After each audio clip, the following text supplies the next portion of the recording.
बातमी साताऱ्यामधून आहे। साताऱ्याच्या मायणी इथल्या हिम्मत देशमुख यांच्या निवासस्थानी ईडीचं पथक दाखल झालंय। मेडिकल कॉलेज आर्थिक गैरव्यवहार प्रकरणामध्ये ही चौकशी केली जात असल्याची माहिती मिळते। अप्पासाहेब देशमुख आणि एम.आर. देशमुख हे गेल्या 2 वर्षांपासून ईडीच्या अटकेमध्ये आहेत। हिम्मत देशमुख हे यांचे पुतणे आहेत आणि या चौकशीबाबत कमालीची गोपनीयता बाळगली जाते।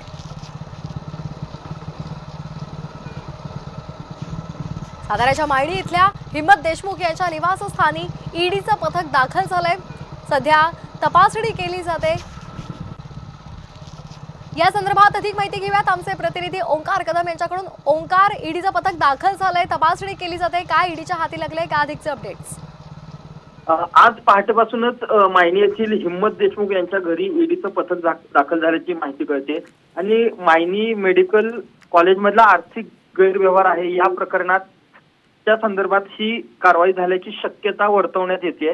अशी त्याचप्रमाणे जवळजवळ 16-17 फोर व्हीलर तिथे आता आहेत। मोठ्या प्रमाणात पोलीस बंदोबस्त आहे आणि घरातल्यांचे सर्वांचे मोबाईल बंद लागत आहेत। घरामध्ये आता तरी फक्त महिलाच असल्याची प्राथमिक माहिती मिळते। एकूणच ईडी कडून याबद्दल किंवा बाहेर कोणतीही माहिती देण्यात येत नाहीये। त्यांच्या घराजवळ सुद्धा लोकांना बसून किंवा थांबू दिलं जात नाहीये। त्यामुळे आता थोड्या वेळामध्ये अजून या कारवाईमध्ये काय बाहेर येतंय ते पाहावं लागेल।